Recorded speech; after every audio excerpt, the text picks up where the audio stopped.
মৌকা, সব জায়গায় আমরা, সব জায়গায় ক্ষমতা আমাদের, সব জায়গায় আমরা বসে আছি। সামনে আমরা, পিছনে আমরা, উপরেও আমরা, চারিদিকে আমরা। এই সুযোগে মেরে দেই, সুযোগে দেখেলে তাহলে জালিমদেরকে জানিয়ে দিই, মনে রেখে দিও মারনেওয়ালার থেকে বাঁচানেওয়ালা অনেক বড়। আরো জোরে বলুন সুবহান।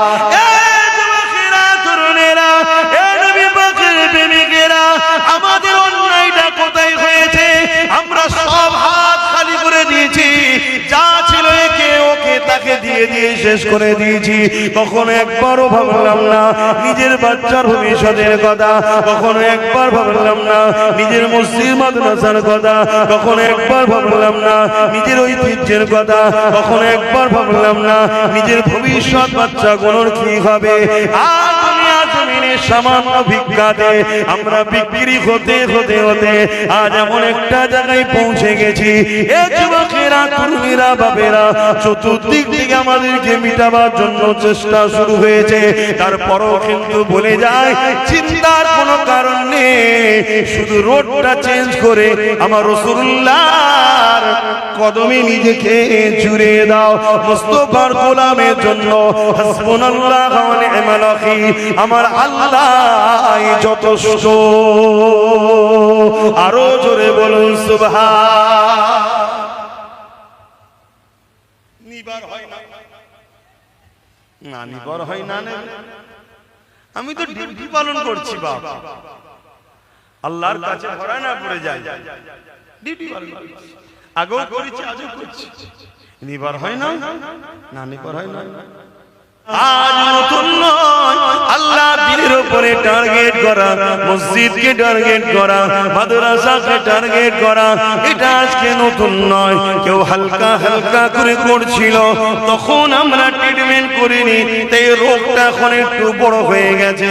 তবে মনে রাখবেন, যুগ যুগ ধরে জালিম অত্যাচারী সন্ত্রাসীরা হক নবীদের উপরে, ইসলামের উপরে, মানবতা, সভ্যতা, ধর্মের উপরে, আল্লাহর ঘরের উপরে, মসজিদ, মাদ্রাসা, কোরআনের উপরে বারবার আঘাত দিয়েছে।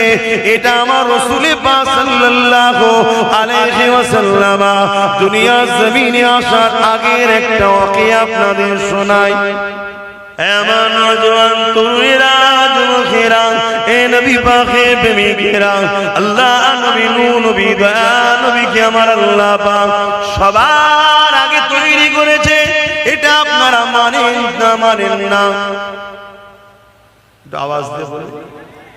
আজকে আমাদেরকে বলানো হয় নবী সবার আগে নয়, বলা হয় না। কেন বলানো হয়? যাতে আমাদের দিল থেকে নবীর ভক্তি প্রেমকে কমানো যায়। আর কমলে কি কমবে ভাই? ঈমান দুর্বল। আর ঈমান দুর্বল হলে কি হবে? যারা সোজা হয়ে দাঁড়াতেও জানে না, পানি খরচ করতেও জানে না, তারাও পিটিয়ে যাবে। পিটাচ্ছে না, পিটাই না?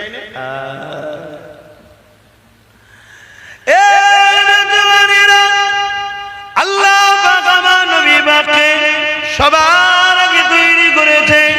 আমার আল্লাহ পাক আমার নবী পাকের নূর মোবারক থেকে পুরো কায়নাতকে তৈরি করেছে।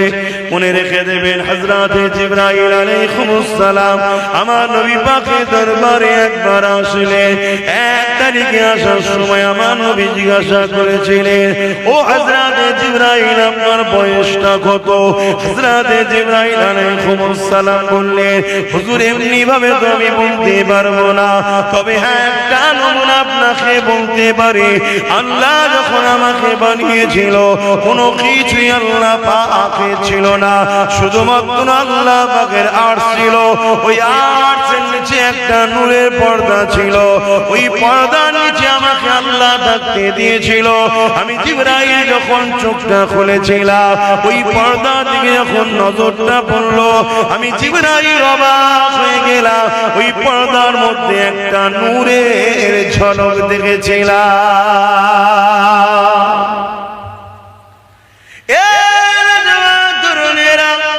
হযরত জিবরাইল আলাইহিস সালাম আমার নবী পাককে বলতে লাগলেন, হে আমার রাসূলুল্লাহ, ওই তারাটাকে দেখার পরে আমি জিবরাইল ওই তারাটার বড় দিবানা হয়ে গেলাম। ওই তারাটাকে বড় দেখার জন্য তামান্না জাগলো, ওই নূরটার দর্শনের জন্য বড় বেচেন হয়ে উঠলাম। কি এমন যেন আকর্ষণ রয়েছে, আমি দেখার জন্য বড় পেরেশান হতে লাগলাম। ইন্তজার করতে করতে একদিন, দুদিন, এক বছর, 2 বছর এমন করে যেতে যেতে 70,000 বছর কেটে গেল। ইয়া রাসূলুল্লাহ হাবিবাল্লাহ, তারপরে আবার একবার ওই নূরের চমক দেখতে পেলাম।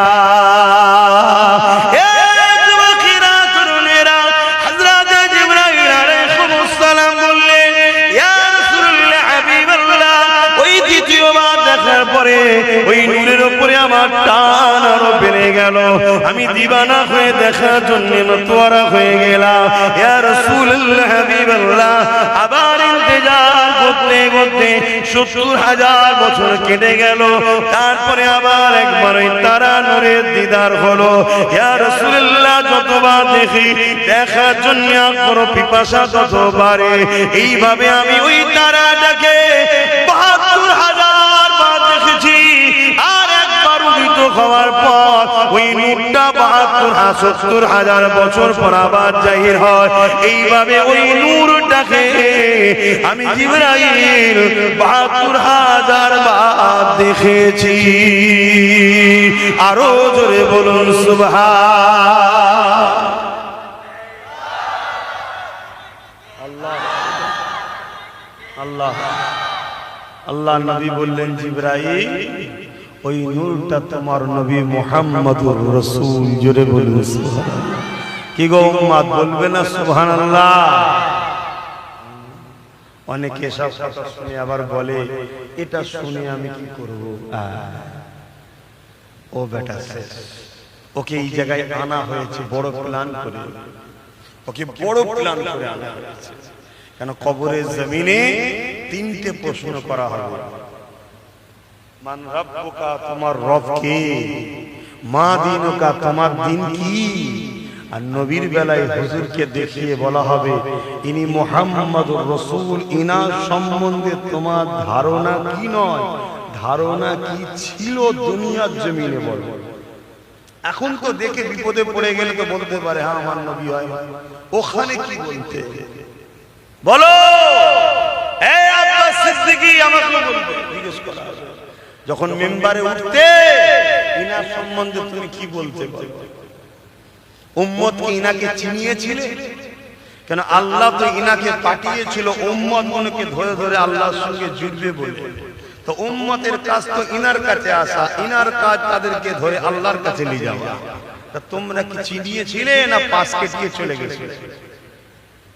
কথা কিছু বুঝছেন? আমাদের দিলে হুজুরের মহব্বত না থাকার জন্য আজ আমরা বিপদে পড়ে গেছি।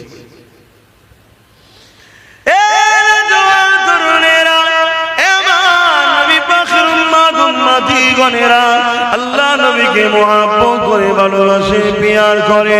আমার রাসূলুল্লাহ শান মর্যাদা আল্লাহ কতটা দিয়েছেন শোনেন। আমার নবী পাক দুনিয়ার জমিনে কিভাবে এসেছিল সবই আপনারা জানেন।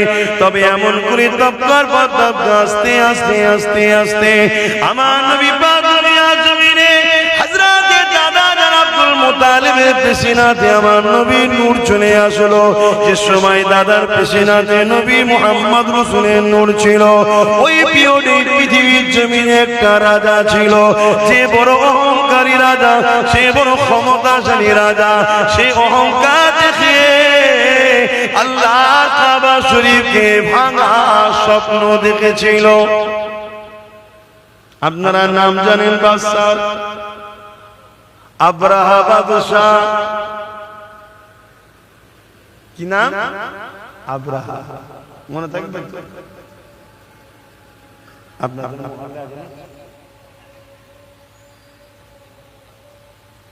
আব্রাহা কথা বুঝে আসছে। এই বাদশাহ সে বিশাল সৈন্য তৈরি করেছে। কি জন্যে? আল্লাহর ঘর কাবাকে ভেঙে ফেলবে। আজকে আমার জালিম বিশ্ব জুড়ে ঘুরছে না, ঘরে নেই আল্লাহর ঘরগুলোকে অপমান করার জন্য।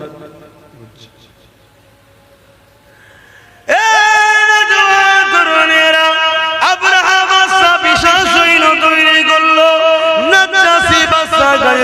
দিয়ে ওখান থেকে সৈন্য নিয়েছে, এমন করে বিশাল কাফেলা নিয়ে আল্লাহর কাবা শরীফকে ভাঙার জন্য আগিয়ে আসতে লেগেছে।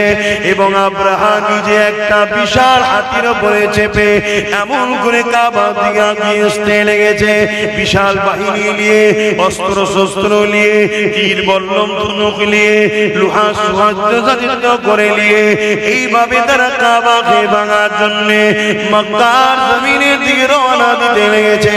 কিছু দূর আগে আসার পরে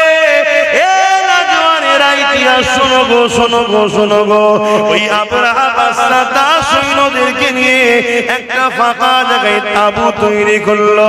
ওই তাঁবু তৈরি করে নিয়ে সেনাপ্রধানদের সঙ্গে আলোচনা করতে লাগলো।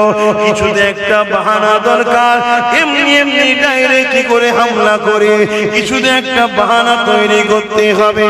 বুদ্ধি পরামর্শের মধ্যে উঠে এলো মক্কার মানুষেরা উট গৃহপালিত পশু লালন পালন করে, বিভিন্ন এলাকায় সেগুলোকে চরণের জন্য ছেড়ে দেওয়া হয়, ওগুলোকে বন্দী করে নেওয়া হোক। তারা বন্দী যখন করবে, তারা এই বাহানে আমাদের সঙ্গে কথা কাটাকাটি করবে। ওই কথা কাটাকাটিতে আমরা তাদের উপরে হামলা চালিয়ে দেব। কথা মতো কাজ হয়ে গেল। মক্কার মানুষের উটগুলোকে বন্দী করতে লাগলো। ওই বন্দির মধ্যে আল্লাহ নবীর দাদা যান হযরত আব্দুল মুতালিব হুজুরের 200 উট ছিল। ওই উটকেও আবরাহা বাহিনী বন্দী করে ফেললো। কিন্তু কেন বন্দী করলো? যাতে করে তারা এসে কথা কাটাকাটি করে, এই সুযোগে আমরা লড়াইয়ের একটা রাস্তা পেয়ে যাই। শুনছেন তো? যেমন আজকের আবরাহা বড় চেষ্টা করছে, এটা বাহানা খুঁজছে, পায়ের উপরে পা দিয়ে ঝগড়া করছে না, করেন?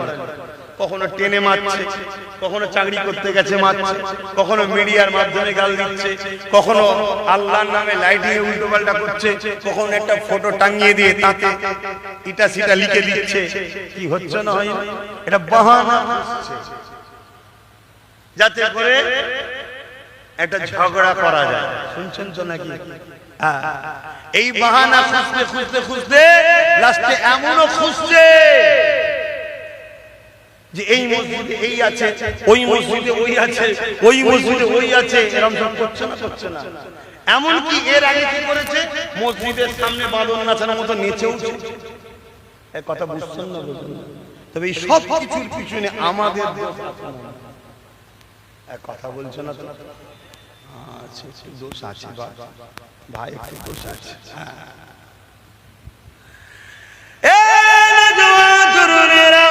কিন্তু অবাক করা বিষয়, 200 উট বন্দী হয়ে গেল।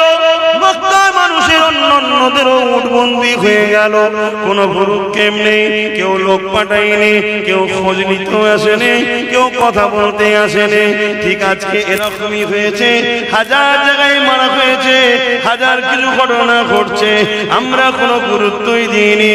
তাই পেরেশান করে যেতে লেগেছে যে কি ব্যাপার, কিছু হচ্ছে না কেন? আবরাহা সেদিন পেরেশানে পড়ে গিয়ে লাস্টে নিজে থেকে একটা দূত পাঠিয়ে দিল। আমার রাসূলুল্লাহর মক্কা জমিনে ওই দূত যখন চলে আসলো, ওই দূত এসে জিজ্ঞাসা করতে লাগলো, এই মক্কা চেয়ারপারসন কে আছে, এই মক্কার দায়িত্বে মেন কে রয়েছে? আরে আমার রাসূলুল্লাহর দাদা হযরত আব্দুল মুতালিব, তিনি মক্কা তখন গভর্নর ছিলেন, দায়িত্বে ছিলেন। আল্লাহর কাবার রক্ষণাবেক্ষণ তিনার হাতে ছিল। তাই এমন করে লোকেরা নিয়ে গিয়ে আব্দুল মুতালিব হুজুরের সামনে দাঁড় করিয়ে দিল। কিন্তু তার আগে একটা ছোট্ট বিষয়, আব্দুল মুতালিব হুজুরের ঘরে যখন ওই দুধটা, ওই পিয়নটা যখন ঢুকতে যাবে, যে আব্দুল মুতালিবের মুখের দিকে নজর পড়েছে, ওই আবরাহার পিয়নটা, আবরাহার লোকটা, আবরাহার পাঠানো দুধটা সঙ্গে সঙ্গে আব্দুল মুতালিব আমার রাসূলুল্লাহর দাদার কপালে পায়ের কাছে মাথা নত করে সিজদায় পড়ে যায়। আমার রাসূলুল্লাহ দাদা বলেছিলেন, বাবা তুমি মাথা তোলো, কেননা সিজদা একমাত্র আল্লাহর হবে, অন্য কারণ।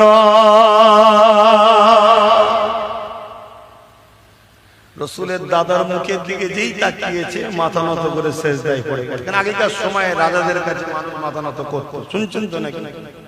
আবার নতুন করে এই সিস্টেম চালু করতে চাইছে। এই সিস্টেমের সবচেয়ে বড় বাধা হয়ে দাঁড়াচ্ছে ইসলাম। ইসলাম এক আল্লাহ ছাড়া কারো সেজদা কি ইজাজত দেয় না। অসুবিধা হচ্ছে নাকি আপনাদের? তোমার রসুলের দাদা কি বলেছিলেন? সেজদা একমাত্র কার? আল্লাহ। এ থেকে কি বুঝে যাচ্ছে? রসুলের দাদা বলুন ইসলামের উপরেই ছিল, জোরে বলুন সুবহানাল্লাহ। দ্বীনে ইব্রাহিমে ছিলেন, জোরে বলুন সুবহানাল্লাহ। তখন ইব্রাহিম নবীর দ্বীনের উপরে কায়েম ছিলেন। কথা বুঝা যাচ্ছে? কিন্তু আজ আমাদের কাছে সমাজে কিছু কথা শেখানো হয়। সে কথা হলো কি, যে রাসূল পাক সাল্লাল্লাহু আলাইহি সাল্লামের আব্বা আম্মা জান্নাতি না জাহান্নামী? প্রশ্ন করা হয় না, হয় না? এই এক চক্রান্ত আমাদেরকে যারা মিটাতে চাই তাদেরই অর্থে চলা মুনাফিক দালাল উলামাদের। কথা বুঝা যাচ্ছে? আরে আমার নবীর দাদা যদি এক আল্লাহ মাননেওয়ালা হয়, তিনার নবীর দাদার ছেলে হযরত আব্দুল্লাহ আমার নবীর আব্বাজান, তিনিও ইসলাম ও আম্মা আমিনা ইসলামের উপরে ছিলেন, জোরে বলুন সুবহানাল্লাহ। আমি বুঝাতে পারছি? আমরা অনেকে মনে করি ইসলাম আমার নবী থেকে শুরু হয়েছে। না, ইসলাম বাপ আদম থেকে শুরু। আমার নবী কমপ্লিট করে সিল মোহর করে দিয়ে গেছে, জোরে বলুন সুবহানাল্লাহ। বাবেরা নওজওয়ানেরা ওই জায়গাতে আসি, আমার নবী পাকের দাদার কপালে তখন আমার নবী পাকের নূর মুবারক রক্ষিত ছিল। আমার নবী পাকের নূরের চমকেতে এমন করে আব্রাহা বাদশাহ সেনাপ্রধান এবং তিনার উজি সিজদাতে পড়ে যেতে লাগলো। অনেক বড় কথা এমন করে বলতে লাগলো।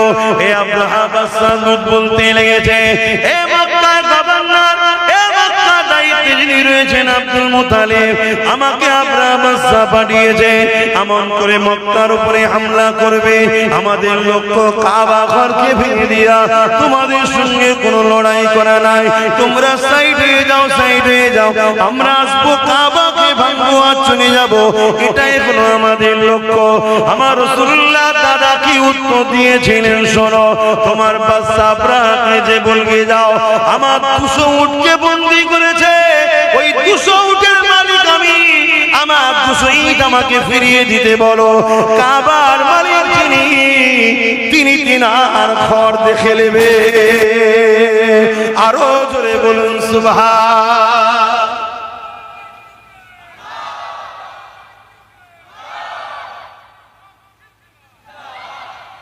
আল্লাহ। এই কথা শুনে দুধ বড় অবাক হয়ে গেল। এত সহজে ছেড়ে দিচ্ছে, এত সহজে ছেড়ে দিচ্ছে। তো এই জায়গায় ওই যে পিয়ন যে এসেছিল সে বলছে এই কথাটা আপনি আব্রাহার কাছে গিয়ে বললে আরো বেশি সুবিধা হয়। আল্লাহ নবীর দাদা অনেক বড় কথা আব্রাহার কাছে যাচ্ছে। আব্রাহা তাবুর মধ্যে একটা ঘর আছে, সেই ঘরের মধ্যে আছে চতুর্দিকে সৈন্য দিয়ে ঘেরা। কথা বুঝে আসছে? তো এই দুধ যে পিয়ন এসেছিল সে বলছে আপনি একটু বাইরে দাঁড়ান, আমি ভেতরে গিয়ে রাজা মশাইকে আপনার সম্বন্ধে একটু জানাই, জানিয়ে এসে আপনাকে নিয়ে যাব।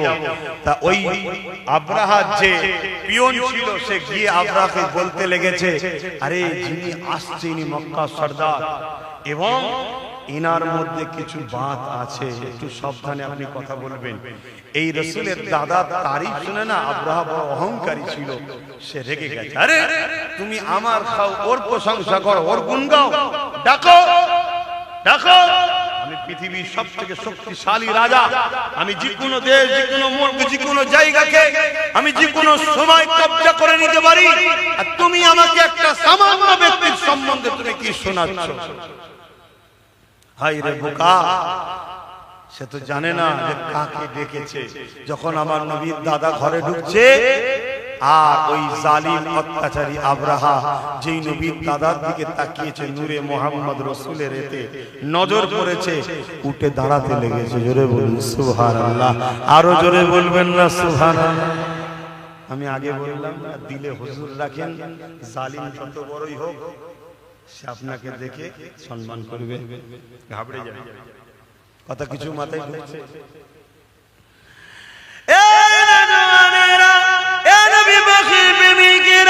আল্লাহ নবী নূর নবী দাদা বিড়ালের সঙ্গে আব্রাহার অনেক কিছু কথাবার্তা হলো।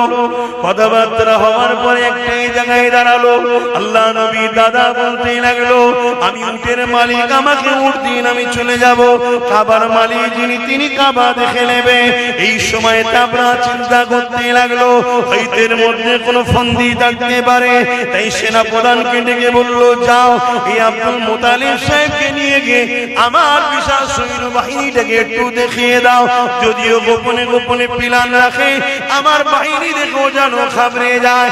এ যুবকেরা, তরুণেরা, ওই সময় যে সৈন্যদের মধ্যে দেখে ওই বাহিনীর মধ্যে একটা বড় হাতি ছিল, যে হাতির উপরে আব্রাহা বাদশা বসে এসেছে।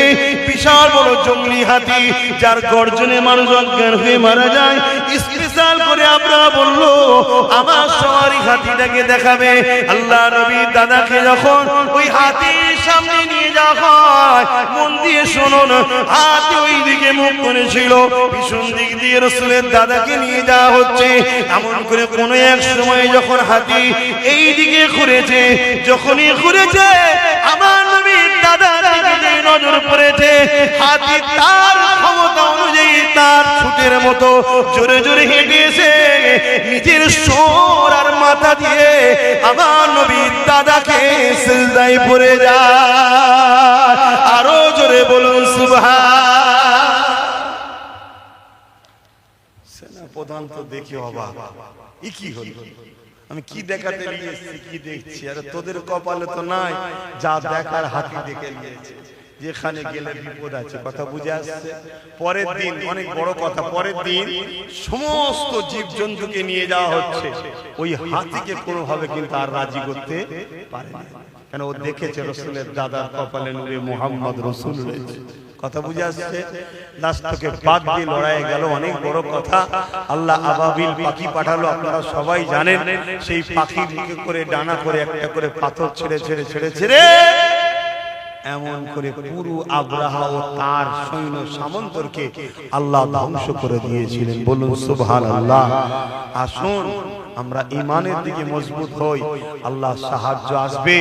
আজকে যত আব্রাহা চালা আছে, এদের উপর আল্লাহর লানত আসবে, আযাব আসবে, এরাও ধ্বংস হয়ে যাবে। কিন্তু আমাদেরকে পরিবর্তন হতে হবে, আমাদেরকে পরিবর্তন হতে হবে। আল্লাহ আমাদেরকে রাসূলের প্রেম ভালোবাসা আমাদের অন্তরে ভরিয়ে দেন। জোরে বলুন সুবহানাল্লাহ। মনে রাখবেন, আজ এত সাহস ধরার পিছনেও একদল মুনাফিক রয়েছে। শুনছেন না? শোনেন না? একদল আছে। আপনি আমাকে ছোট বলে কথাকে অবজ্ঞা করবেন না, অবজ্ঞা করবেন না। মনে রাখবেন, আমরা একটা মসজিদকে হারিয়েছি, জানেন তো নাকি? কি নাম জানো? কত তারিখে জানো? বলো। 6 তারিখে একটা মসজিদকে কিন্তু আমরা হারিয়েছি। কি হারিয়েছি না হারাইনি? পৃথিবীতে যুগে যুগে যতদিন বাঁচবেন, নিজের ছেলেকে বলবেন, বাবারা শোনো, আমার আল্লাহ ঘরকে মিথ্যা ইলজাম দিয়ে জালিমরা চক্রান্ত করে মসজিদকে শহীদ করে দিয়ে তাকে খনন করে হাজারো চেষ্টা করেছে, অন্য কিছু প্রমাণ পাওয়া যায় না। প্রমাণ পাওয়া গেছে ওখানে 500 বছরেরই মসজিদ ছিল, তার আগে কিছু ছিল না। জোরে বলুন সুবহানাল্লাহ। তারপরেও জোর করে নিয়েছে, জোর করে নিয়েছে। আর আমাদের সমাজের একদল গাদ্দার ছিল, তারা ভেতরে ভেতরে সেটিং করে কেসকে উইথড্র করে নিয়েছে। কথা মাথায় ঢুকছে? হ্যাঁ, আমার কথা মিলিয়ে দেখতে একটু সার্চ করুন। বাপেরা, নওজোয়ান তরুণেরা, এই দুনিয়া আমাদের জন্য চিরস্থায়ী নয়, চলে একদিন যেতে হবে। ইসলাম জুলুম করার ইজাজত দেয়নি, জুলুম করাকে হারাম করেছে, কিন্তু নিজের অধিকারকে বুঝে নেওয়াটা ইসলাম ফরজ করেছে। মনে রাখবেন, জান বাঁচানো ফরজ, নিজের অধিকারকে বুঝে নেওয়াটাও ফরজ। এ যুবকেরা, তরুণেরা, বাপেরা, ইসলাম কারো ধর্মের উপরে আঘাত দিবার ইজাজত দেয়নি, তাই কখনো দিওয়া যাবে না। কিন্তু নিজের ঐতিহ্যের উপরে কেউ জুলুম করলে সেখানে প্রতিরোধ করে তোলার ইজাজত ইসলাম দিয়েছে। এ যুবকেরা, তরুণেরা, আজ আমি জানতে চাইছি, আজ আমরা এত হওয়ার পরও আজ আমরা এত লাঞ্ছিত এত বঞ্চিত হওয়ার কারণটা কি? যেদিন মাত্র 313 জন ছিল, বদরের জমিনে 1000-এর উপরে সৈন্য নিয়ে অত্যাচারী শাসক আবু জেহেল, উতবা, সাইবা, আবু লাহাবরা এগিয়ে এসেছিল মদিনার উপরে হামলা করবে বলে, মদিনার নিরীহ বাচ্চাদেরকে হত্যা করবে বলে, মদিনার মায়েদের উপরে জুলুম করবে বলে, মদিনাকে ধ্বংস করে দিবার জন্য এ যুবকের আল্লাহ নবী, নূর নবী, দয়ার নবী মাত্র 313 জনকে নিয়ে আগিয়ে গেলেন। কি জন্য আগিয়ে গেলে? বাবারা, ওরা যদি মদিনায় ঢুকে পড়ে বিশৃঙ্খলা তৈরি করবে।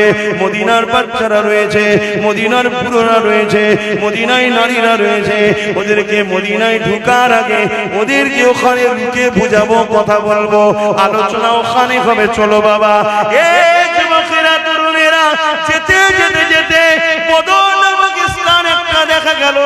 সেই জায়গাতে অলরেডি ওরা পৌঁছে গেছে। আল্লাহ নবী এই দিক থেকে রওনা দিলেন। আবু জেহেলের দিকে রয়েছে 1000-এর উপরে, তাদের হাতে অস্ত্র রয়েছে, তরোয়াল রয়েছে, তীর রয়েছে, বল্লম রয়েছে। এই অস্ত্র বন্ধ হয়ে গেছে, এই আমার হাতে এই ওয়াজ বন্ধ হয়ে গেছে, জানেন? এই কথা আমার বুঝছেন না? এই ওয়াজ কেন হয় না? এই ওয়াজ করলে আজকে জালিমরা ভাড়া দেবে না, বেশিরভাগ সব ভাড়াটিয়া বক্তা। বোঝেন না কি বোঝেন না? এই ওয়াজ মাদ্রাসায় পড়ানো বন্ধ হয়ে গেছে। এই শুনছেন না আপনারা? এবার বলেন তো আপনি করছেন কেন? আমি আমার ঈমানি দায়িত্ব পালন করছি না, কিয়ামতের দিন আল্লাহ আমায় জবাব দিতে হবে আল্লাহর কাছে। আমি এই ওয়াজ করার জন্য দায়ে বায়ে সামনে পিছনে সব আমার দুশমন হচ্ছে, আমি বুঝতে পারছি আমার দুশমন হচ্ছে, কিন্তু পুরো পৃথিবীও দুশমন হয়ে গেলে আমি কিচ্ছু দাম দাম কেন? কি করতে পারবি তোরা বল? কি করতে পারবি? খুব জোর জোর মেরে ফেলবি তো? এর চেয়ে বেশি বেশি করতে পারবে? মরবো তো একদিন বটেই। মরবো না? মরবো না? কবে মরবো? যেদিন আছে, যেদিন লিখা আছে। আছে না? না, লিখবে পরে। লিখা হয়ে গেছে না, পরে লিখা হবে? কথা বলছে না তো? লিখা আছে না, লিখবে। এই লিখা চেঞ্জ হবে। ঈমান আর গাদ্দার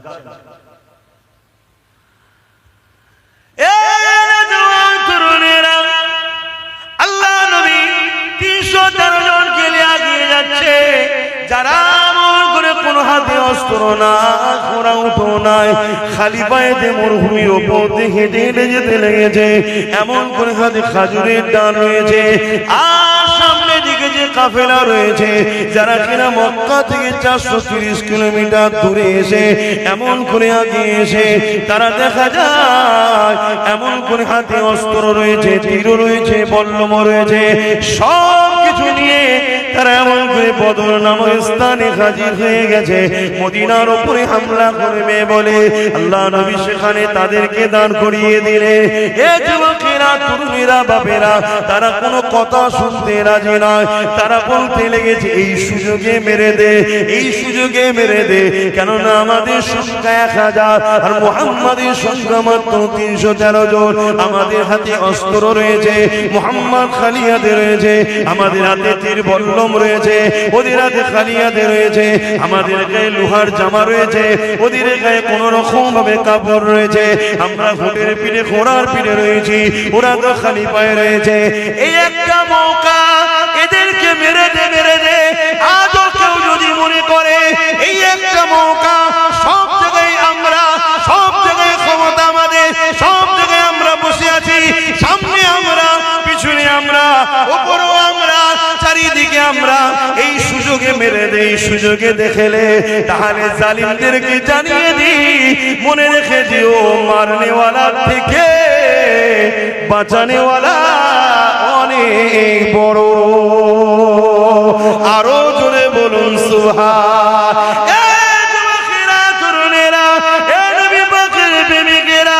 আমাদের অন্যায়টা কোথায় হয়েছে?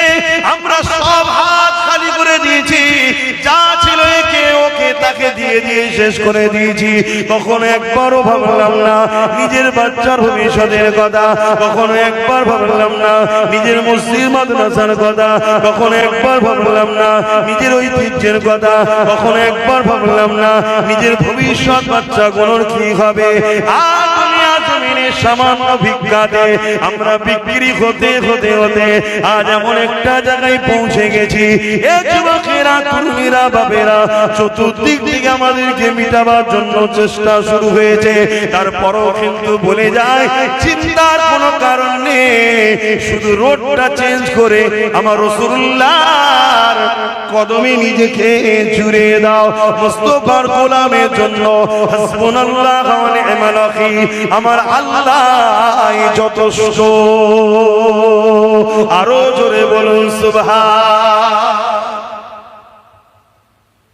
নিবার হয় না, না নিবার হয় না, আমি তো ডিউটি পালন করছি বাবা, আল্লাহর কাছে ধরা না পড়ে যায়, ডিউটি পালন করছি, আগেও করেছি আজও করছি।